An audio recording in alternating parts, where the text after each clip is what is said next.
Oh, Mr. Bob Hope.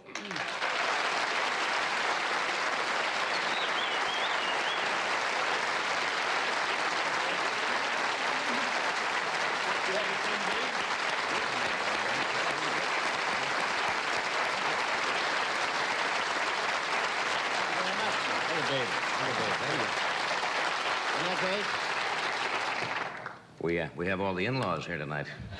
Yeah, how about this? All the affiliates, huh? Right. Isn't that great? Well, I'll beat it back to their town before they get there. That's right. Somebody told me that Dave Tebbett's got a private, going to fly you out of here immediately as soon as you leave tonight to New York. I had to leave at 4 o'clock today to make this dinner tomorrow night in Washington, but Tebbett fixed up a plane for me, you know. Here I am, the Tebbett Command Performance. Yeah. For this thing. And when he asks you, you know, you gotta be there. Yeah. I turned him down 1 year, and the next 3 shows, my head came out plaid. He took 20. Classy guy, though, isn't he? Huh? Yes. He's a class. He doesn't phone you.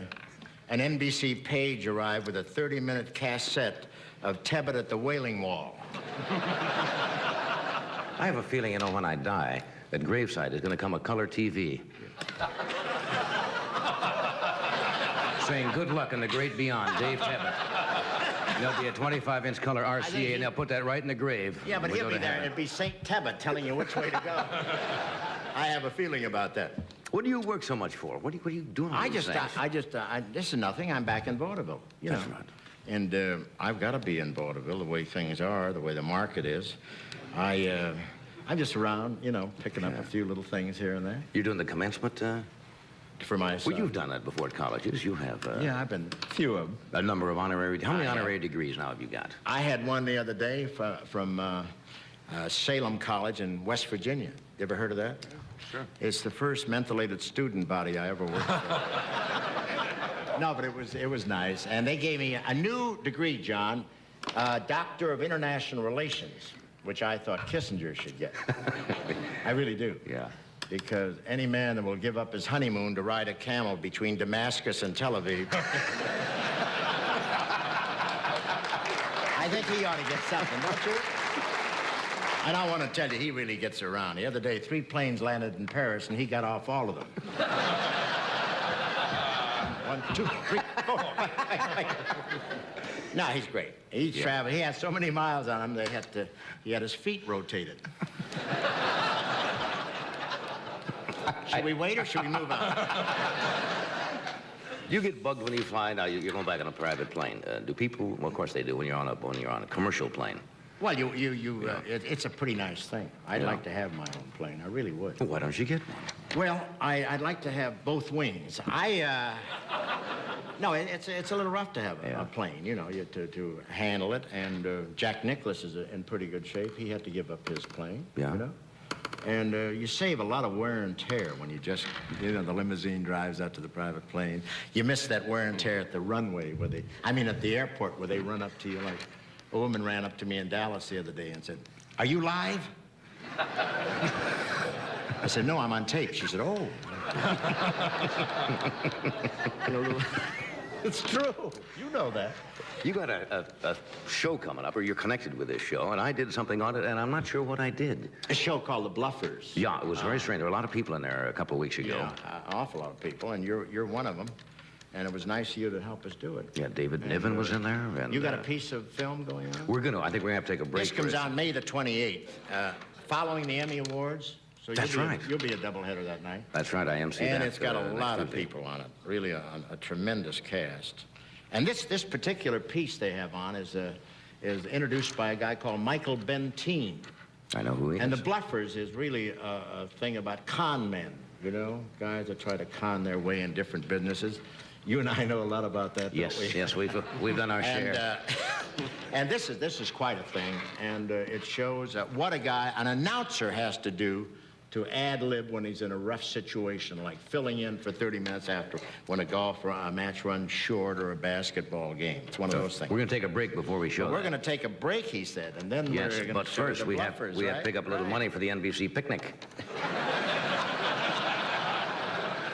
We'll be back. We have a message from Sears, and we'll be back. We got to stop importing those bands. That outfit's not going to make it. Now, You know what they said? While that band was on, all these cats were shoehorning those Johnny Carson commercials in there, you know? This is Getting those local things in, huh?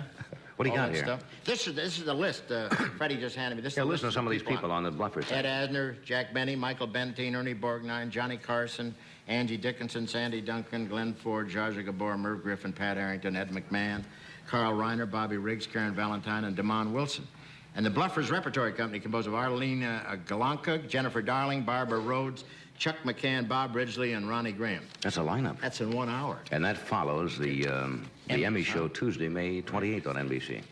I love that. Are we going to show this? Now, do we have to set this up again? This is a little spot in showing what? An announcer having to... An announcer filling in, you know, when things go wrong here. So this is Michael Bentine, a marvelous. Okay, Bobby, you want to roll it? Watch the monitors in the studio. Here we are. Hello, I'm speaking to you from London, actually outside the National Gallery, where very soon we shall be entering to see the wonderful Impressionist school of painting which has been sent over from France. This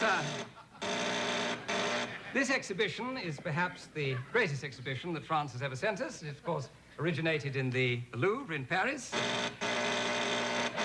known to every Frenchman and art lover throughout the world as the Paris Louvre. They're wonderful painters, painters like Toulouse-Lautrec, to name but a few, Manet, Monet, Renoir, Gauguin, and of course the immortal Van Gogh.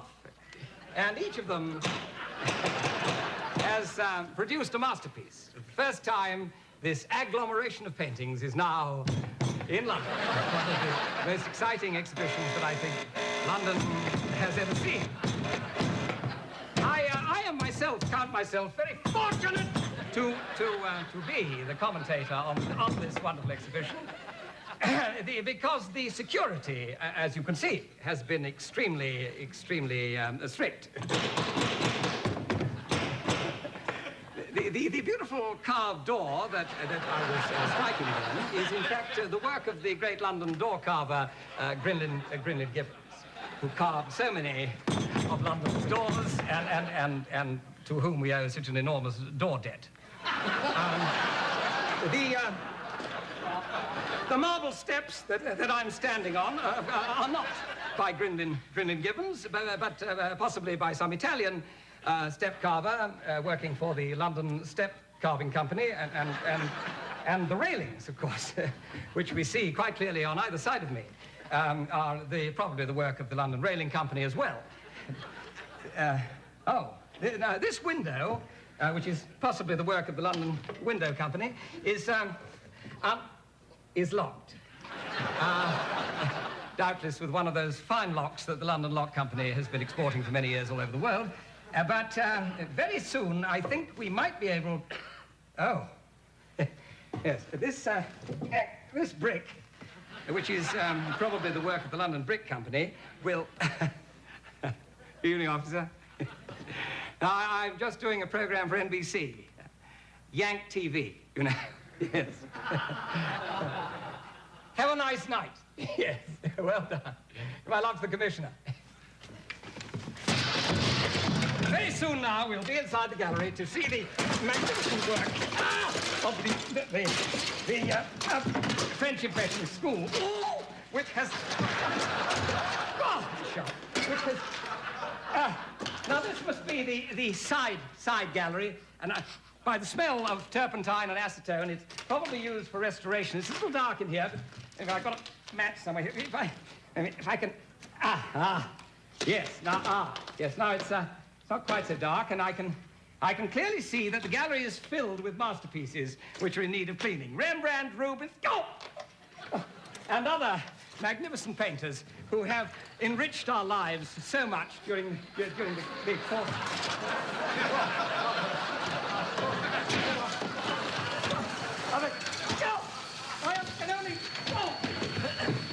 I only hope that you will enjoy them as much as we have enjoyed them during the years that we have enjoyed them. I can see where you get the idea. So the idea of bluffers is based on situations you find yourself and how to get out of them. Yeah. Or con your way in or out. I read that whole cast to you, didn't I? Yeah. Something, and I didn't read David Niven, who is the host. He's the host. the whole thing. That gentleman is Michael Benteen from London. He was an actor over there, very successful, a very amusing guy. Yeah. So you're going to head to New York now, huh? I'm going to New York and do this show, and then I'm coming back to St. Louis on Saturday at the Ambassador Theater. I missed that one. You're doing something in St. Louis? Big benefit. You forgot that? Forgot St. Louis. Do you want me to walk on again?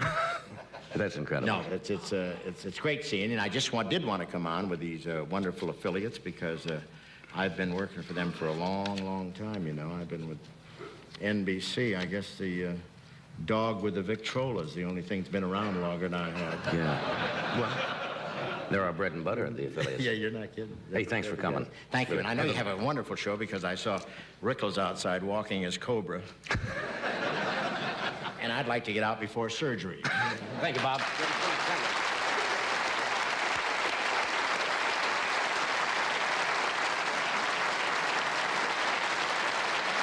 I was here tonight.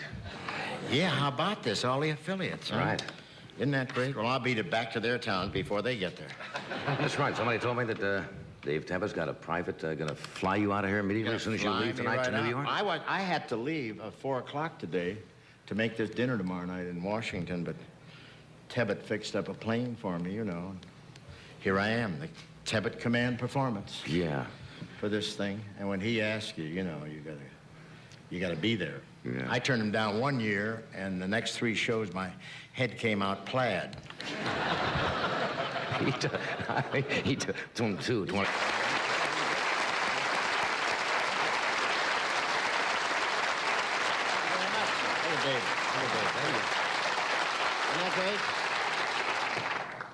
We have all the in-laws. Mr. Bob Hope.